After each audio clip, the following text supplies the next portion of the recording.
Good morning students. Today I am telling you about colligative properties.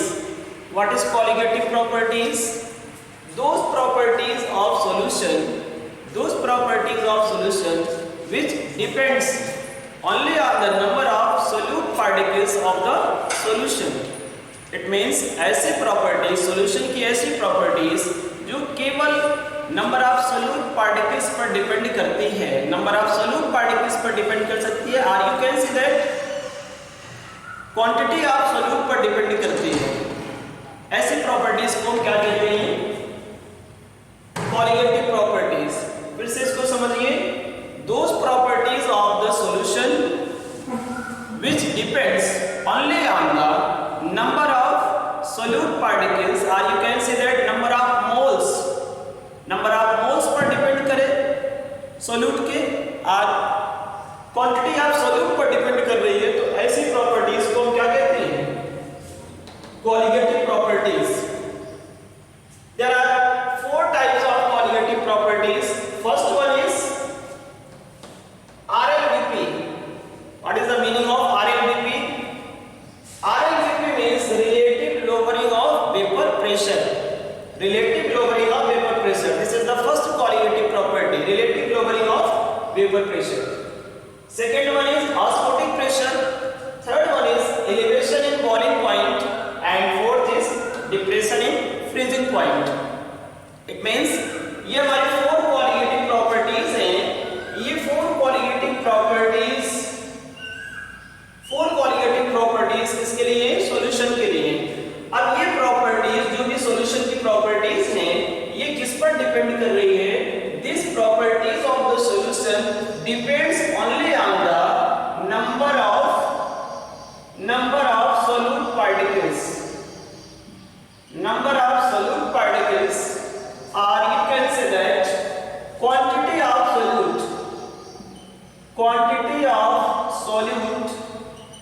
in the solution, quantity of solute in the solution, or number of moles of solute in the solution. ऐसी property जो solution की ऐसी property जो solute के particles पर depend करे, या number of moles of solute पर डिपेंड करे, और क्वांटिटी ऑफ सोल्यूट पर डिपेंड करे, this type of properties are called colligative properties. तो यहाँ पे आप देख रहे हैं क्या? Relative lowering of vapour pressure. You have already studied about this property, relative lowering of vapor pressure. पहले आप पढ़ चुके हैं, ठीक है ना? तो हम यहाँ से जो सेकेंड प्रॉपर्टी का डिस्कस करेंगे वो क्या होगा? ऑस्मोटिक प्रेशर होगा। ऑस्मोटिक प्रेशर पर डिस्कस करेंगे। What is osmotic pressure? But osmotic pressure से पहले हमें क्या समझना है? ऑस्मोसिस क्या होता है, इस पर हम लोग जो है डिस्कस करेंगे। फर्स्ट ऑस्मोसिस कि what is osmosis? The phenomenon of the flow of solvent from a solution. The phenomenon of the flow of solvent from a solution of lower molar concentration to higher molar concentration through SPM is called osmosis. The phenomenon of the flow of solvent from a solution of lower molar concentration to higher molar concentration through SPM is called osmosis. Okay? कहने का मतलब ये है कि ऐसा process जिसमें flow of solvent हो, कहां से हो? फ्रॉम ए सॉल्यूशन से सॉल्वेंट का फ्लो हो, it means lower molar concentration से किसकी ओर जाए? Higher molar concentration. जो हमारा सॉल्वेंट होता है वो क्या है? लोअर मोलर कंसंट्रेशन का होता है, और जो सॉल्यूशन है वो क्या है? हायर मोलर कंसंट्रेशन का है। तो हायर मोलर कंसंट्रेशन की ओर कौन फ्लो कर रहा है? Lower molar concentration. It means solvent के मॉलिक्यूल्स लोअर मोलर कंसंट्रेशन से जब हायर मोलर कंसंट्रेशन की ओर फ्लो करते हैं, और किसके थ्रू फ्लो करते हैं? Through the SPM, semi permeable membrane. Meaning of SPM, semi permeable membrane. तो सेमी परमिएबल मेम्ब्रेन के थ्रू जब सॉल्वेंट के मॉलिक्यूल्स सॉल्यूशन की ओर फ्लो करते हैं, तो इस प्रोसेस को हम क्या कहते हैं? ऑस्मोसिस कहते हैं। इट मीन्स ये प्रोसेस सेल्फ होता है, कुछ करना नहीं पड़ता इसमें, बट करना क्या पड़ता है कि अगर हम जो है इस तरह का एक एक्सपेरिमेंट करें, इस एक्सपेरिमेंट में हमें करना क्या है, हमने एक कंटेनर लिया और इस कंटेनर को एसपीएम के थ्रू हमने क्या किया, डिवाइड कर दिया 2 पार्ट में। 1 पार्ट में हमने क्या लिया, सॉल्यूशन, एंड सेकेंड 1 पार्ट में हमने क्या यूज किया, सॉल्वेंट। यहां पे हमने सॉल्वेंट यूज किया और इसमें क्या यूज किया, सॉल्यूशन यूज किया। तो सॉल्यूशन और सॉल्वेंट को हमने डिवाइड कर दिया बाय द एसपीएम। इसको क्या कहते हैं, SPM, semi permeable membrane. By the semi permeable membrane हमने इसको क्या किया, डिवाइड कर दिया। अब यहाँ पे सॉल्यूशन को फिल कर दिया गया है इस कंटेनर में। सॉल्यूशन मींस इसमें क्या है, सोल्यूट भी है और क्या है, सॉल्वेंट है। सोल्यूट एंड सॉल्वेंट दोनों प्रेजेंट है और यहाँ पे सॉल्वेंट है, ओनली सॉल्वेंट मॉलिक्यूल्स है यहाँ पे। तो अगर किसी कंटेनर में सॉल्वेंट मॉलिक्यूल्स दिए गए हैं, ओनली सॉल्वेंट के मॉलिक्यूल्स प्रेजेंस है, और अदर कंटेनर में क्या है, सॉल्यूशन है, इट मींस उसमें सोल्यूट और सॉल्वेंट दोनों है। तो यहाँ पे हायर कंसंट्रेशन किसका होगा, सॉल्यूशन का कंसंट्रेशन क्या है, हायर कंसंट्रेशन है, सॉल्यूशन हायर कंसंट्रेशन में है और हमारा सॉल्वेंट कैसा है, लोअर कंसंट्रेशन में है। अब ये हो क्या, यहां से सॉल्वेंट के मॉलिक्यूल्स फ्लो करना स्टार्ट कर देंगे किस एंड की ओर, सॉल्यूशन एंड की ओर। सॉल्वेंट के मॉलिक्यूल्स फ्लो करना स्टार्ट कर देंगे, किसके थ्रू फ्लो कर रहे हैं, बाय द एसपीएम। एसपीएम के थ्रू सॉल्वेंट के मॉलिक्यूल्स क्या करते हैं, फ्लो करते हैं, किसकी ओर जा रहे हैं, सॉल्यूशन की ओर जा रहे हैं। ओके, तो इस प्रोसेस को हम क्या कहते हैं, ऑस्मोसिस कहते हैं। ऑस्मोसिस, इसमें कुछ करना नहीं पड़ रहा है, भले आपने एसपीएम लगा करके सॉल्यूशन और सॉल्वेंट को डिवाइड कर दिया और सॉल्वेंट के मॉलिक्यूल्स खुद से किसकी ओर मूव कर रहे हैं, सॉल्यूशन की ओर मूव कर रहे हैं। तो इस प्रोसेस को हम कहते हैं ऑस्मोसिस। ठीक है, इज इट क्लियर, ऑस्मोसिस। अब यहाँ पे थोड़ा देखते हैं व्हाट इज एसपीएम। एसपीएम क्या होता है, एसपीएम को भी हमने बताया कि क्या है, सेमी परमिएबल मेम्ब्रेन होता है एसपीएम। एसपीएम को हम सेमी परमिएबल मेम्ब्रेन कहते हैं। अब ये सेमी परमिएबल मेम्ब्रेन होता क्या है, सेमी परमिएबल मेम्ब्रेन एक ऐसी मेम्ब्रेन होती है जो अपने अंदर से केवल सॉल्वेंट के मॉलिक्यूल्स को तो फ्लो होने देती है, आगे की ओर जाने देती है सॉल्वेंट के मॉलिक्यूल्स को, बट सोल्यूट के मॉलिक्यूल्स को फ्लो होना नहीं देती है। इट मींस उसको आगे जाने नहीं देती है सोल्यूट के मॉलिक्यूल्स को। इट मींस यहाँ पे देखिए, यहाँ पे सॉल्वेंट और सोल्यूट दोनों है, क्योंकि इसका कंसंट्रेशन हाई हो गया है। तो सॉल्वेंट के मॉलिक्यूल्स फ्लो कर रहे हैं किसकी ओर, सॉल्यूशन की ओर, इसका कंसंट्रेशन लो है। तो सॉल्वेंट के मॉलिक्यूल्स को तो जाने देती है, लेकिन सोल्यूट के मॉलिक्यूल्स को क्या कर लेती है, रोक देती है। कौन से रोक देती है, एसपीएम। तो इसको हम कहते हैं semi permeable membrane. This is semi permeable membrane, semi permeable membrane. अब ये सेमी परमिएबल मेम्ब्रेन कितने तरह की हो सकती है, देखिए, जितने भी लिविंग सेल्स होती हैं, wall of living sales, wall of living sales जो भी होती हैं, चाहे वो प्लांट की हो या एनिमल्स की हो, जितनी भी लिविंग सेल्स होती हैं, वॉल ऑफ लिविंग सेल्स, वो किसकी तरह बिहेव करती हैं, एज ए एसपीएम की तरह बिहेव करती हैं। सेमी परमिएबल मेम्ब्रेन मींस उस मेम्ब्रेन में इतने माइन्यूट होल्स होते हैं, इतने माइन्यूट होल्स होते हैं कि ओनली सॉल्वेंट के मॉलिक्यूल्स तो पास हो सकते हैं उससे, बट सोल्यूट के मॉलिक्यूल्स पास नहीं हो सकते हैं। तो we can say that wall of living cells, wall of living cells, just like goat bladder जो होता है वो क्या है, एसपीएम की तरह बिहेव कर सकता है। गोट ब्लैडर एक आर्टिफिशियल एसपीएम होती है, आर्टिफिशियल एसपीएम जिसको यूज किया जाता है मोस्टली, उसको हम कहते हैं क्यूप्रिक फेरोसाइनाइड, क्यूप्रिक फेरोसाइनाइड की SPM होती है। ये SPM यूज की जाती है एट इंडस्ट्रियल स्केल पे, क्यूप्रिक फेरोसाइनाइड। तो ये एज SPM की तरह भी हेल्प करती है। ये आर्टिफिशियल होती है। बाकी जो भी वॉल ऑफ लिविंग सेल्स होते हैं, गोड ब्लैडर होते हैं और एग के अंदर की जो मेम्ब्रेन होती है वो भी एज SPM बिहेव कर सकती है। तो दीज आर द SPM। तो इनके थ्रू होता क्या है, ओनली सॉल्वेंट के मॉलिक्यूल्स तो पास हो सकते हैं बट सॉल्यूट के मॉलिक्यूल्स पास नहीं हो सकते। Okay, this SPM। अब हमें अगर हम एक्सपेरिमेंटल डिमॉन्स्ट्रेशन करें किसका, एक्सपेरिमेंटल डिमॉन्स्ट्रेशन करें ऑस्मोसिस का, तो we are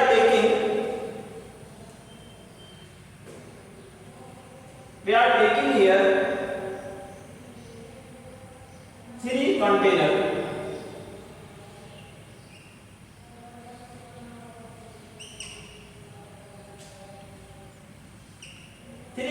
we are taking here 3 container like this।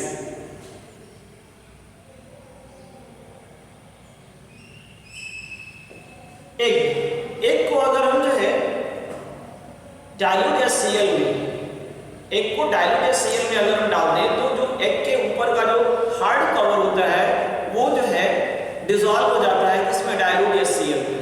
उसके बाद उसके एग के ऊपर जो लेयर बचती है, ये एक लेयर होती है अपर लेयर, एक बार जो अपर लेयर होती है वो अपर लेयर एज SPM काम करती है। अपर लेयर किसकी तरह काम करती है, SPM की तरह काम करती है। सपोज दैट हमने इस एग को किसमें डाल दिया, एग को हमने डाल दिया डाइल्यूट HCl में, डाइल्यूट HCl में। तो डाइल्यूट HCl में अगर हमने एग को डाल दिया तो एग पर जो कैल्शियम कार्बोनेट की जो कवर होती है, कैल्शियम कार्बोनेट की जो हार्ड लेयर होती है वो क्या होती है, डिसॉल्व हो जाती है HCl में। उसके बाद जो रिमेनिंग पार्ट होता है एग का, उस पर क्या रह जाती है, एक SPM सेमी परमेबल मेम्ब्रेन रह जाती है। तो this is the size of egg. अभी हमने कुछ नहीं किया, ओनली डाइल्यूट HCl में डाल दिया एग को और उसके ऊपर का जो कैल्शियम कार्बोनेट की कवर थी उसको रिमूव कर दिया। तो this is the normal size of egg. अब इस एग को हमने डाल दिया इसमें, सपोज दैट इस एग को हमने डाल दिया वाटर में, इस कंटेनर में हमने वाटर लिया और इस एग को किसमें डाल दिया, वाटर में डाल दिया। तो वाटर में डालने के बाद after some time you will see that egg swells in water, egg swells in water. यहाँ एक नॉर्मल साइज में है, this is the normal size of egg. अब इस एग को जिस पर SPM लगा हुआ है, एग पर SPM लगा हुआ है, तो इस एग को हमने वाटर में डाल दिया। तो then we can say that egg swells in water. Water में डालने पर एग क्या होता है, फूल जाता है, स्वेलिंग कर जाता है, स्वेल कर जाता है, स्वेलिंग हो जाती है इसमें। तो ये साइज देखिए, ये साइज क्या हो गई, इंक्रीज कर गई। अब यहाँ पे हुआ क्या, प्रोसेस क्या हुआ, जो हमारा एग है, एग के अंदर का जो कंसंट्रेशन है, इट मींस एग के अंदर जो मटेरियल है उसका कंसंट्रेशन क्या है, हाई कंसंट्रेशन में। एग के अंदर का कंसंट्रेशन हाई कंसंट्रेशन है और एग के बाहर का जो कंसंट्रेशन है जो कि सॉल्वेंट है जिसको हम वाटर कह रहे हैं, उसका कंसंट्रेशन क्या है, लोअर है। तो वो क्या रहा है, वाटर मॉलिक्यूल्स एंटर कर रहे हैं एग के अंदर, inside the egg water molecule enter कर रहे हैं। और जब वाटर मॉलिक्यूल इसके अंदर एंटर करेंगे तो ये साइज क्या हो जाएगी, लार्ज साइज में हो जाएगी। इट मींस ऑस्मोसिस प्रोसेस यहाँ पे चल रहा है। तो ऑस्मोसिस प्रोसेस में क्या हो रहा है कि वाटर जिसका कंसंट्रेशन लोअर है और एग के अंदर जो मटेरियल है उसका कंसंट्रेशन क्या है, हायर है। तो लोअर कंसंट्रेशन से हायर कंसंट्रेशन की ओर जो है ये प्रोसेस चल रहा है, जिसको हम क्या कह रहे हैं, ऑस्मोसिस कह रहे हैं। और इस प्रोसेस में क्या हो रहा है, एग स्वेल्स इन वाटर में क्या होता है, ये स्वेल कर जा रहा है। अब सपोज दैट इस एग को हमने, इसी एग को यहाँ तो हमने वाटर में डाल दिया, अब इस एग को हमने किस में डाल दिया,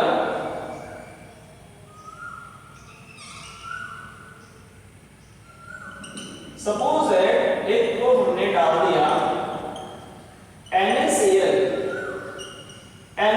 सॉल्यूशन में हमने डाल दिया, सोडियम क्लोराइड का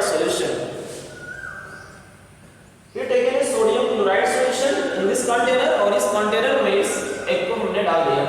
तो after some time you will see that egg shrinks in NaCl solution. Egg shrinks in NaCl solution.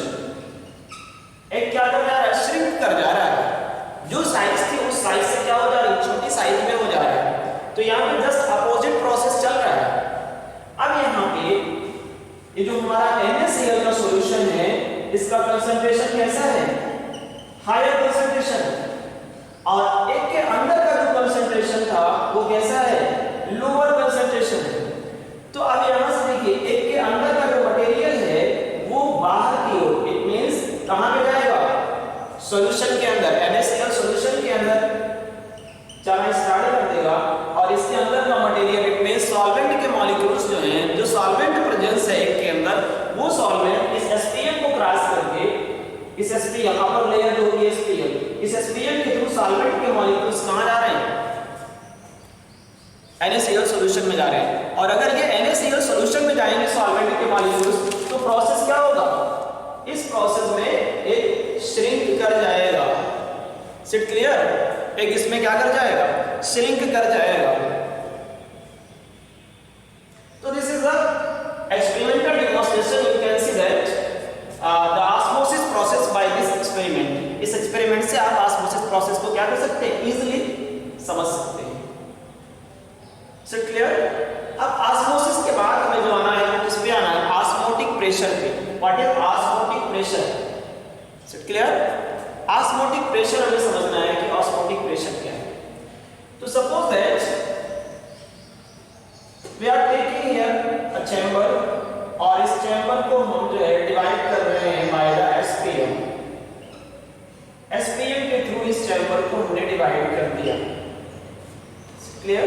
SPM के थ्रू इस चैम्बर को हमने क्या कर दिया? डिवाइड कर दिया। इस पार्ट में हमने क्या यूज किया? सॉल्यूशन, और इधर हमने क्या यूज किया? सॉल्वेंट यूज किया। अब सॉल्वेंट को यूज किया इधर हमने सॉल्यूशन को लिया, SPM के थ्रू डिवाइड कर दिया। यू नो दैट अब यहाँ प्रोसेस स्टार्ट हो जाएगा। कौन सा प्रोसेस स्टार्ट होगा? ऑस्मोसिस का प्रोसेस स्टार्ट होगा। सॉल्वेंट जो कि हमारा लोअर कंसंट्रेशन में है, वहां से मॉलिक्यूल्स इंटर करना स्टार्ट करेंगे। कहां पे स्टार्ट करेंगे? सॉल्यूशन में इंटर करना स्टार्ट कर देंगे सॉल्वेंट के मॉलिक्यूल्स। अब सॉल्वेंट के मॉलिक्यूल्स सॉल्यूशन में आना स्टार्ट कर देंगे, तो जो सॉल्यूशन का कंसंट्रेशन है वो क्या होता जाएगा? लोअर होता जाएगा। बट यहाँ पे तो ये लोअर कंसंट्रेशन में है, ये हायर कंसंट्रेशन में है। सॉल्यूशन हायर कंसंट्रेशन में और ये किसमें? लोअर कंसंट्रेशन में। तो लोअर कंसंट्रेशन से हायर कंसंट्रेशन की ओर सॉल्वेंट के मॉलिक्यूल्स फ्लो करना स्टार्ट कर देंगे by the process of osmosis. अब ये देखिए यहाँ पे सपोज दैट आपको देखना है कि ऐसा कौन सा प्रेशर अप्लाई हो रहा है इस पे, जिस प्रेशर के थ्रू सॉल्वेंट के मॉलिक्यूल्स किस में आ रहे हैं? सॉल्यूशन में आ रहे हैं। सॉल्वेंट के मॉलिक्यूल्स सॉल्यूशन में आ रहे हैं। ऐसा कौन सा प्रेशर अप्लाई हो रहा है? By which pressure these molecules of solvent flow into the solution? ये हमें समझना है। अब सपोज दैट हमने इस सॉल्यूशन वाले चैम्बर पर हमने यहाँ पे यूज कर लिया एक पिस्टन, हमने अप्लाई कर दिया यहाँ पे पिस्टन। ये पिस्टन हमने इस पर अप्लाई कर दिया और इस पिस्टन पर सपोज दैट एक प्रेशर गाज लगा हुआ है। प्रेशर को मेजर करने का ऑपरेटर इसमें लगा हुआ है। इसको क्या कहेंगे? दिस इज प्रेशर गाज। तो प्रेशर गाज लगा हुआ है और ये पिस्टन हमारा ऐसा है कि ये जो है प्रेशर अप्लाई करेगा। किस पर प्रेशर अप्लाई करेगा? सॉल्यूशन वाले चैम्बर पर प्रेशर अप्लाई कर सकता है। क्लियर? अब देखिए सॉल्वेंट के मॉलिक्यूल सॉल्यूशन में आ रहे हैं SPM के थ्रू। अब हमें देखना है कि किस प्रेशर के थ्रू वो आ रहे हैं। अगर उस प्रेशर को हम अप्लाई करें किस पर? सॉल्यूशन पर अप्लाई करें बाय द पिस्टन के थ्रू हम अगर सॉल्यूशन पर प्रेशर अप्लाई करें, तो जो सॉल्वेंट के मॉलिक्यूल्स इसके अंदर आ रहे थे वो कहां पे जाना स्टार्ट कर देंगे? सॉल्वेंट की ओर मूव करना स्टार्ट कर देंगे, क्योंकि इस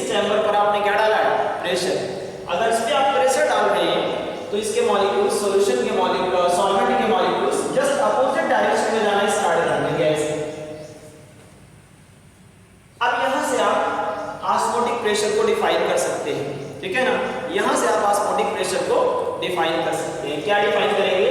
the external pressure, the external pressure, मेरे साथ साथ नोट करिए इसको, the external pressure which is applied, the external pressure which is applied on the solution, on the solution to prevent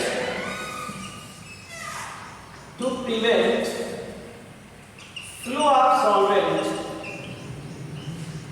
to prevent flow of solvent.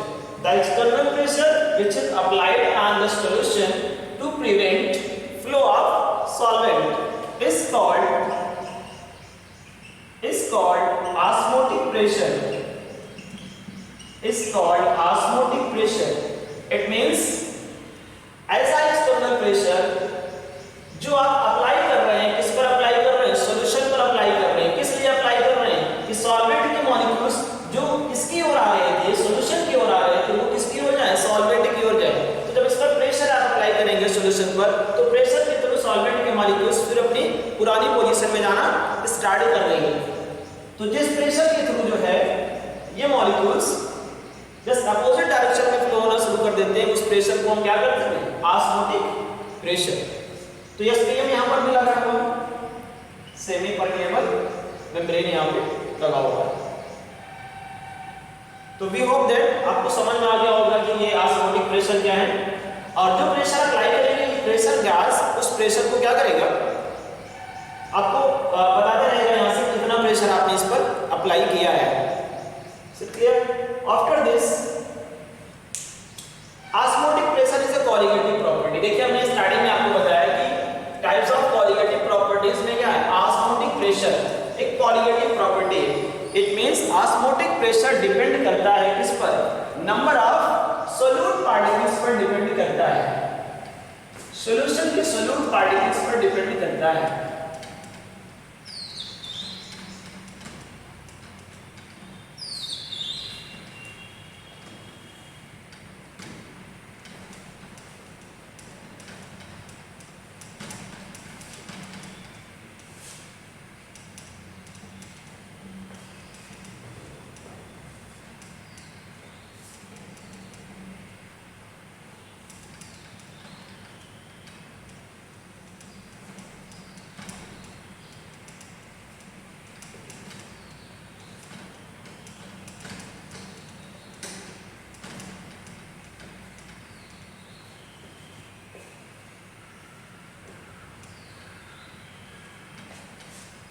Okay, osmotic pressure, osmotic pressure is a colligative property, is a colligative property.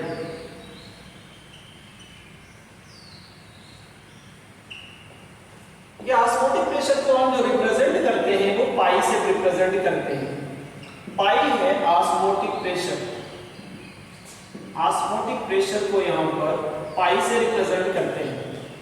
तो osmotic pressure क्या है? Colligative property है। It means ये osmotic pressure किस पर depend करती है? Solution के नंबर ऑफ मोल्स पर डिपेंड करती है और सोल्यूट पर डिपेंड करती है।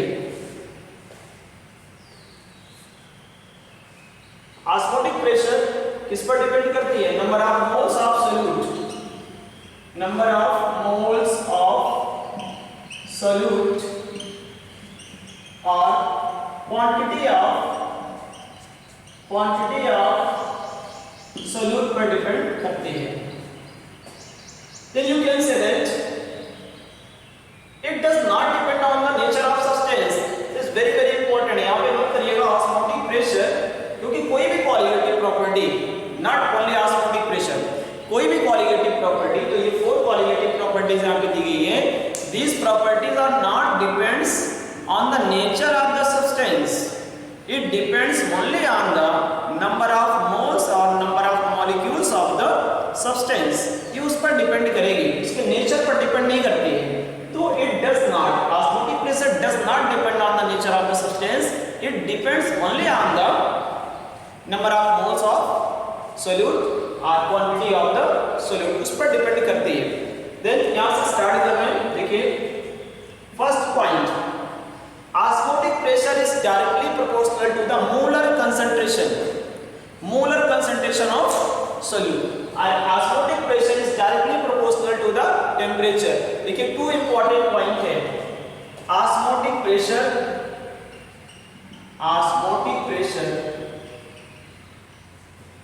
is directly proportional to the concentration of solute. Is directly proportional to the concentration of solute, or you can write pi is directly proportional to m. Molar concentration हम यहाँ पे use कर रहे हैं, molar concentration. Okay, this is m, molar concentration. यहाँ पे इसको note करते हैं, molar concentration. Pi is directly proportional to m. It means osmotic pressure किस पर डिपेंड कर रही है? solute के molar concentration पर डिपेंड कर रही है. And next one is pi is directly proportional to T. Temperature पर डिपेंड करती है,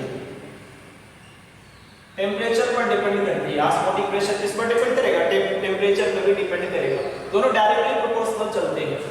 फिर दोनों इक्वेशन को अगर हम ऐड करें, इक्वेशन फर्स्ट सेकंड को, by adding this equation, after adding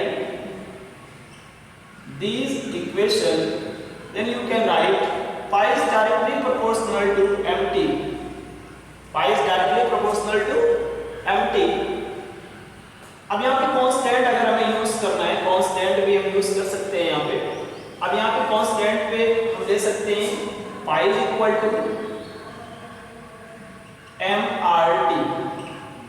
Pi is equal to mRT, where R is proportionality constant, which is known as gaseous के लिए हम वहाँ पे R गैसियस कांस्टेंट यूज करते थे, यूनिवर्सल गैसियस कांस्टेंट। अब यहाँ जो कि हम सॉल्यूशन यूज कर रहे हैं, लिक्विड यूज कर रहे हैं, तो यहाँ R किसके लिए है?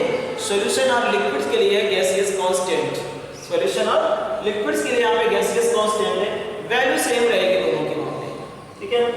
तो pi is equal to mRT, this is your equation, pi is equal to mRT, and you know that m, what is m?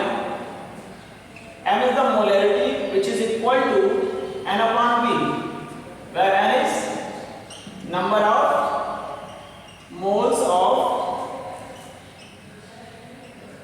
solute and V is volume of solution. Okay, then you can write pi is equal to n upon V RT. Pi is equal to n upon V RT. M is equal to n upon V. We can write here n upon V RT, or you can write pi V is equal to nRT. ये equation, जैसा equation आपने gaseous state में पढ़ा था in class 11, same उसी type का equation आपको मिला है। वहां पे आपने क्या लिया था? P is equal to nRT only for gaseous state, but यहाँ पे आप सॉल्यूशन के लिए बना लिया क्या? pi V is equal to nRT. फिर से समझिए, ऑस्मोटिक प्रेशर किस पर डिपेंड करता है? कंसंट्रेशन ऑफ सोल्यूट पर डिपेंड करेगा, ठीक है ना। मोलर कंसंट्रेशन, यहाँ पे हमने मोलैरिटी के फॉर्म में यूज किया है कंसंट्रेशन टर्म्स।